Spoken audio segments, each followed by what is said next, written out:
In this episode, we grab our first Fistful of Joes for the year 2022. So, stick around.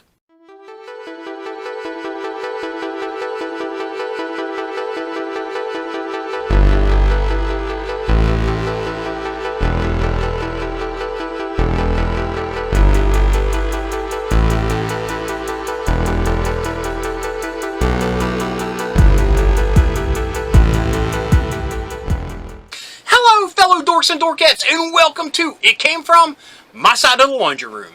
My name's Rob, and in this episode we will be grabbing our first Fistful of Joes for the year 2022. Now this is number 24 in the Fistful of Joes series, and ever since I made it a monthly feature of the channel, I've been having a blast. It is so great to get into these little boxes and check out which G.I. Joe figures I have.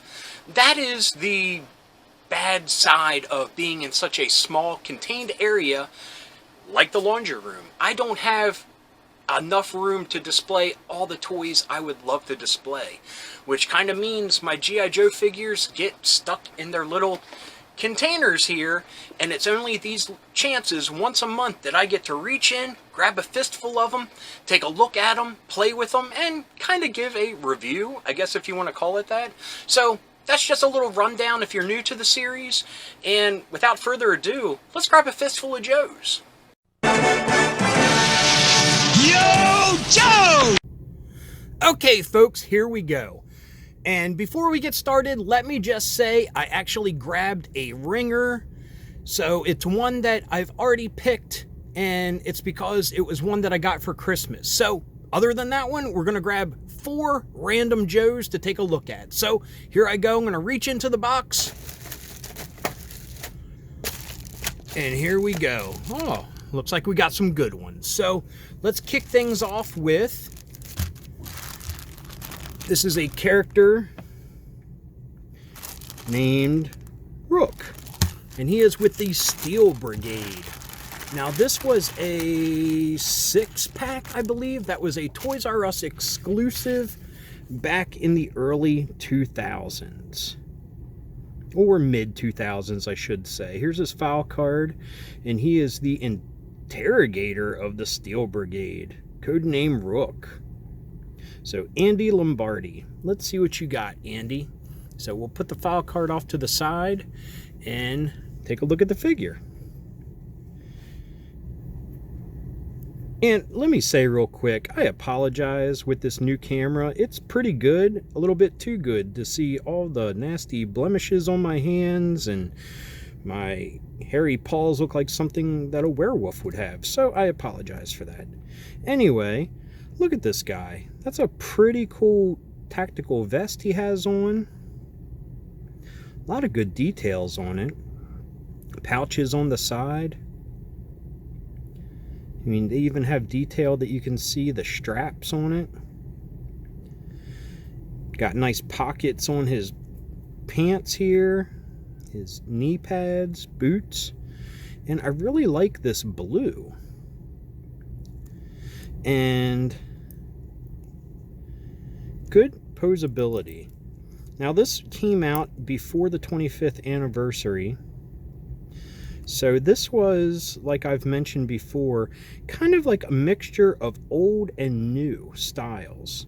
Kind of like Hasbro didn't know where they were going to go with it. So we can see, sorry Rook for getting this angle, but you can see we have the metal piece in there, which shows that this is an O-ring figure. But as you can see by these bigger shoulders, they were kind of going with the newer style of figures that they were doing in the 2000s.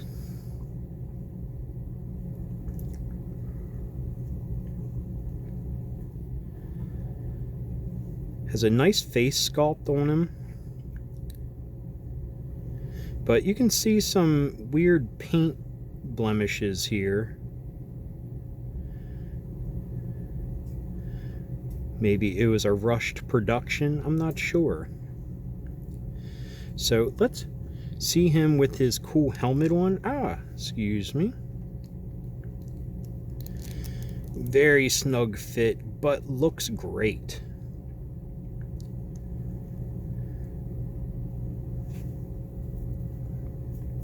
You would kind of think that with such a high-tech looking helmet and this cool flak jacket that he would have a little bit more than just, you know, like a t-shirt and pants, but it's pretty cool nonetheless. He came with a stand, so let's put him on it. Ooh, very tight fit. And let's take a look at some of his other accessories. He comes with like a sawed-off shotgun with a foldable stock, and he comes with this M16 with an M203 underneath that is actually can be detached, so that's very cool. But it's got a very long barrel because, oh my goodness, it has a silencer. Wow, learn something new every day. I don't think I knew that the first time. Wow, that's pretty cool. Like I said, learn something new every day. That's a very cool feature. And like I said, you got this M203 that clips on underneath. So very nice armaments that he has. So he comes with those. Let's give him this. Wow, the stock even comes off. They went all out on this dude's gun.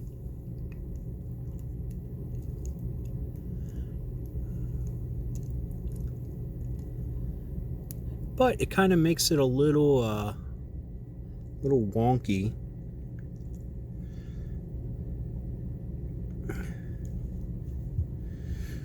But he looks pretty darn cool.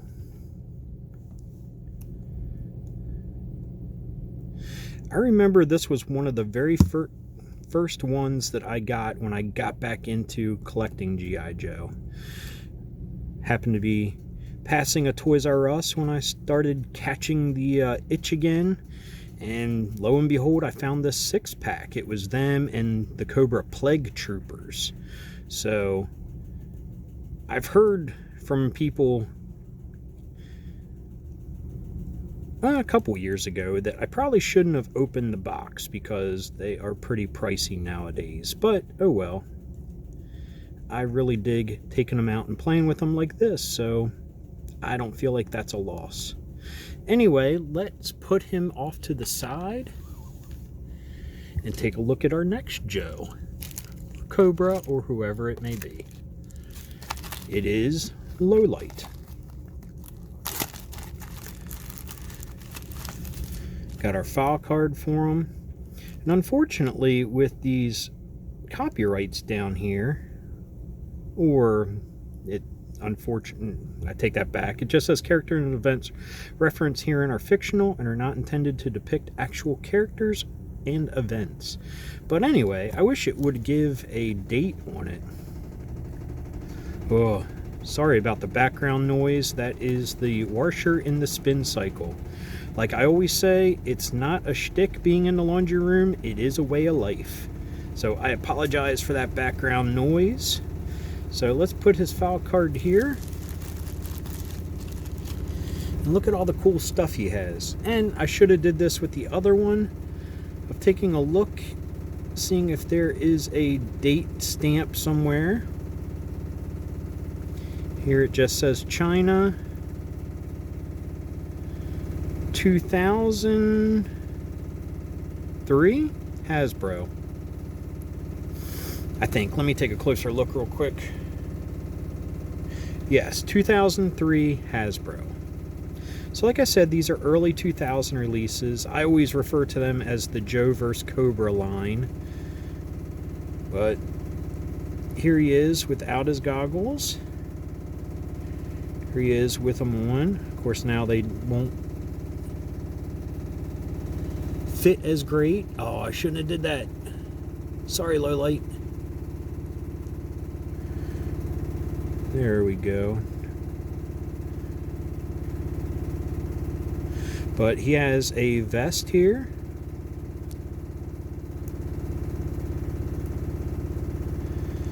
He has a map tucked into a little leg belt loop here. But it's pretty true to the original figure, which I really like. And we start to see movable wrists.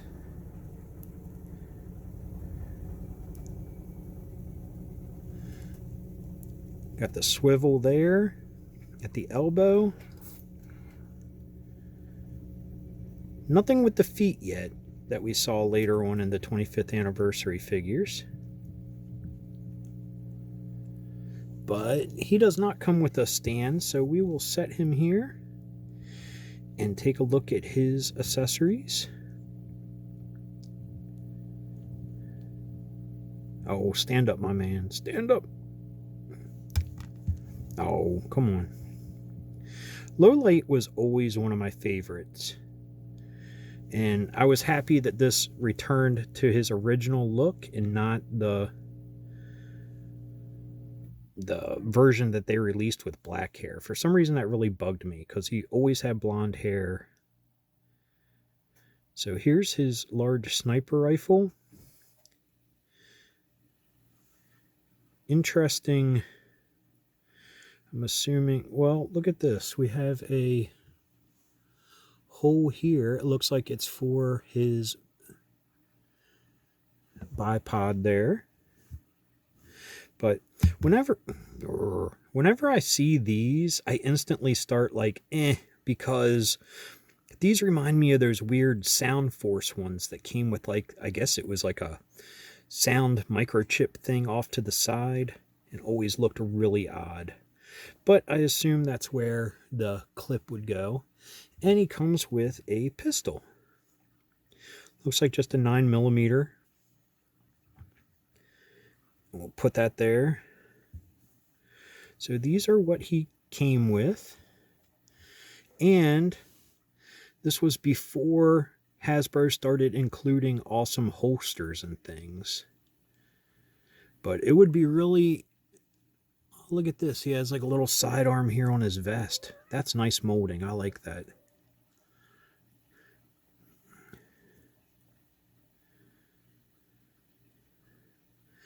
But let's give him the pistol.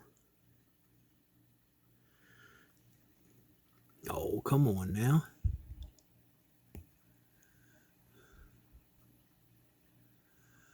And he doesn't want to hold it. Let's try the rifle then, since you're going to be difficult.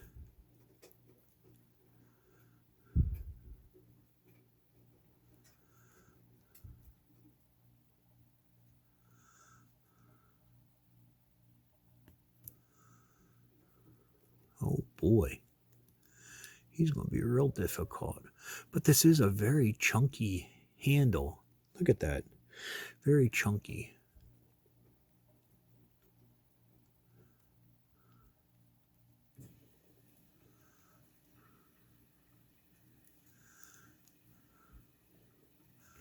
And see, this is the reason these videos start running along, because I mess around with stuff like this. And I apologize.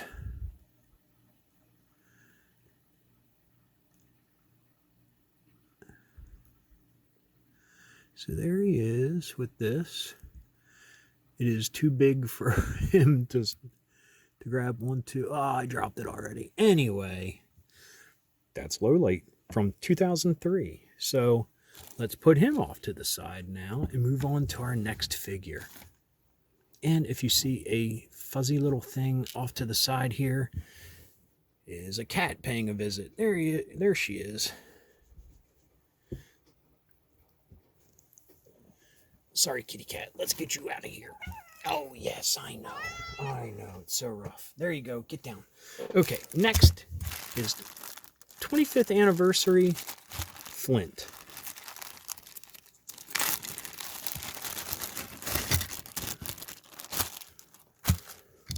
So we get the base, codename Flint. And here he is. Now, 25th anniversary, always good. But there's just certain things, like his face looks a little gaunt. It looks really weird sitting on his neck there. Looks kind of big for it. But I love the bandoliers. Very nice. See all the shotgun shells there. Nice detail. He comes with a holster, like I was saying for Lowlight. Should have had. We'll put his pistol in there. And it fits kind of odd, but there it is. Very small here in the knees. His boots look nice. Some nice detailing. Kind of like jungle combat boots. I remember I had a pair of them when they were big in the late 80s, early 90s at the Army Surplus store. But once you remove this webbing, which I won't do, but you can see there's a notch there that you can pop it off and take it off. He looks very gangly. And I think that was one of the problems with the first few waves of the 25th anniversary line. And like I've mentioned in the past, I'm just so afraid of posing them too much because I don't want this stuff to break apart. Because it just has like a fragile feel to it. Especially when compared to the original Hasbro Joes. They're chunky and built tough, and to break a thumb off, it really required some finesse, some negative finesse. But let's give him his sawed-off shotgun here. And of course, they've added a foldable stock over the top compared to his original one that just looked like an old school sawed-off shotgun. This has more of like a riot shotgun feel to it.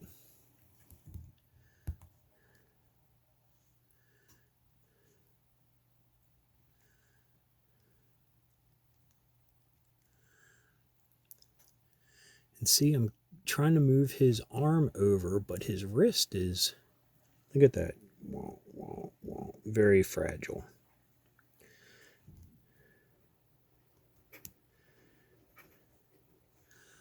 But it seems like they made the hand perfect for gripping the shotgun here. We'll put him on his stand here.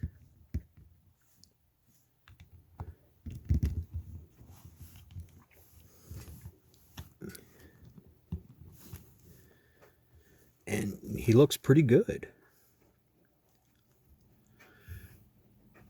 But there's just something so perfect about the original that this one just doesn't live up to. It's still a great figure. I'm not saying anything negative about it other than some of the negative things that I feel about the 25th anniversary line in general. But, I mean, great posability. And I like that he can actually hold on to his gun. So, not much to say here. It's Flint.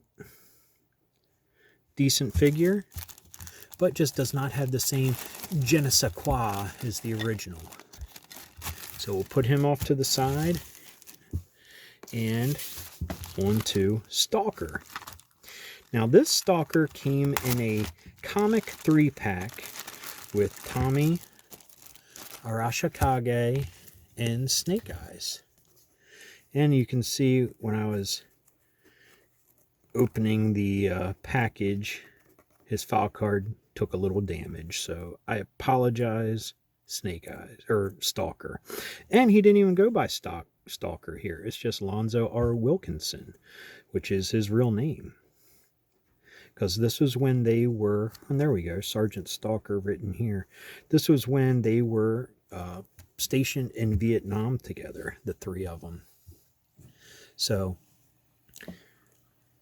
Great figure. I mean, it's Stalker, but in like the G.I. Joe green. More of just a military, a classic military outfit. Not his awesome camouflage, which is what always drew me to the character. Never had him as a kid originally, but getting these, and I have a few other ones, I mean, it's as good as the real thing. But one day I will get the original, hopefully. But good detail. Got the grenade, has a service emblem. Got this bandolier with pouches. Fortunately, it does not continue around the back. But I assume they kind of just piecemealed this character together. Here we got some of those jungle combat boots like we saw on Flint. But this is, I mean, pretty classic O-ring style. And let's see if we can find a stamp. See, one of the things that's hard about these with a stamp is it's usually the stamp that was on the character that they originally took the parts from. Like this is 1991, and I can guarantee you this figure did not come out in 1991. Came out in the 2000s with the Joe comic book line that kind of ran parallel to the Joe vs. Cobra line. Might be a year or two apart or something, but around the same era. And like I've always said with that era, it was hit or miss what type of Joe you would get, O-ring or the new like molded plastic ones. But anyway, he comes with this backpack that is, wow, almost looks like a, let's see, this would have had a hose on it. I'm probably totally off here, but it almost looks like a Frag Viper backpack. And the peg is too big to go into his back. Oh my god. Oh my god. Well, you've seen it here, folks. Accidents happen. So let's just take a look at his M16, which was the service weapon in Vietnam for American soldiers. And looks pretty good. Now, after this wraps up, I'm going to have to get a pair of needle nose pliers and try to pull this out. And I can't believe it. After I just said it didn't fit, I shouldn't have forced it. Darn it. Anyway, yeah, accidents happen. This is live, folks. This is a review that shows you how it really is. So let's put Stalker off to the side. And now we're on to the Joe that I picked out beforehand. I'm gonna get this cat hair out of here. Little shedding beast hopped up here. Another one here. Yeah. Oh well. And this was one that I got for Christmas, and it was a very fair price. And kind of persuaded my wife to get it for me because it was one of the 25th anniversary line that I always wanted.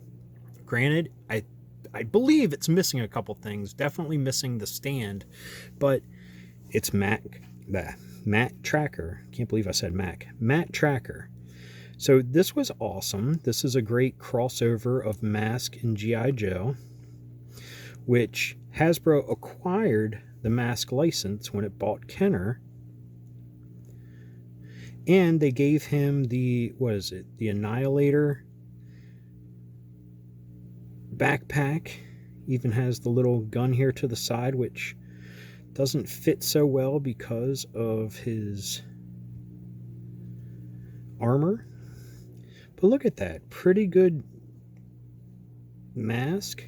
Great sculpting. I mean, they did a great job of making him look like his little tiny counterpart that came with Thunderhawk. I think this is even the Annihilator. I believe I have that right. Is it the Annihilator? Like Viper that came with these? But even the awesome submachine gun that he came with. But he has like a flight suit on, just like his small counterpart. Great details in it. This, I forget when this was released, but it was one that I think it was a con exclusive, like San Diego or something. No, that's the newer one, sorry. But either way, this was something I never found out in the wild at the time, but always wanted. I love Mask. Just wish I could afford them nowadays, or I had kept more of them from when I was a kid. But looks like it's a great figure. Looks great. Great detailing, great mask, helmet, great armor, and a great accessory that kind of, fits the whole mask aesthetic. I wonder if this is if he could be in the water. Brrr. But yeah, so happy to finally get this dude in my collection, and I don't mind one bit that it's missing things like the stand. I think that's all it's missing. I'll have to do a little bit of research, but if I don't have the stand, oh well, I can live without it. But here is Matt Tracker. And yeah, I wish they would have done a couple more Mask crossover figures. I mean, it would have been cool to get like a Miles Mayhem for Cobra or something. I mean, Venom, Cobra goes together great. Anyway, see if he'll stand up on his own. Ah, there he goes. Awesome. Anyway, back to me. Okay, folks, back to me. Yeah, let me address the Stalker situation. What an unfortunate accident. Yeah, it's on me because I shouldn't have tried to force the backpack on him as much as I was, but I didn't expect it to be as fragile as it was. Before I started rolling the camera, I had to try to fix him, and I took a pair of like channel locks, and I thought if I could just pull, grab one to the peg and pull, it would come cleanly out. Unfortunately, that was not the circumstance, and it just crumbled. I mean, I don't know if it was made with a cheaper plastic, or it's the age, or what, but I've never seen that happen with a G.I. Joe backpack before. I mean, when we were kids and we would break it off, in the back hole, you really had to work on it, or drop it or something. This was just fell apart in my hands. It was, really weird. So unfortunately, what I had to do was I took a drill with a very small bit and just kind of cleaned it out and got what I could out. And it's not perfect, but he's in working order and he can wear a backpack again. Now, I'm just a little peeved that he's not in pristine condition like he was, but I took him out of the package and these things happen. So I'll live with it, no biggie. Still happy to have him. Still, happy that I was able to get that comic 3-pack when it originally came out. So, anyway, lesson learned, time to move on. Anyway, I hope you enjoyed this episode of Fistful of Joes. If you did, please give me a thumbs up. If you got something to say, please leave a comment. I love reading them, and I love getting back to everybody. And if you're new around here and you enjoyed this, or any of the episodes that YouTube is recommending down here, please hit subscribe. And if you hit that little bell icon, you will be notified whenever there's a new episode. So anyway, until next time, thanks for watching. Keep being rad, and stay dorky!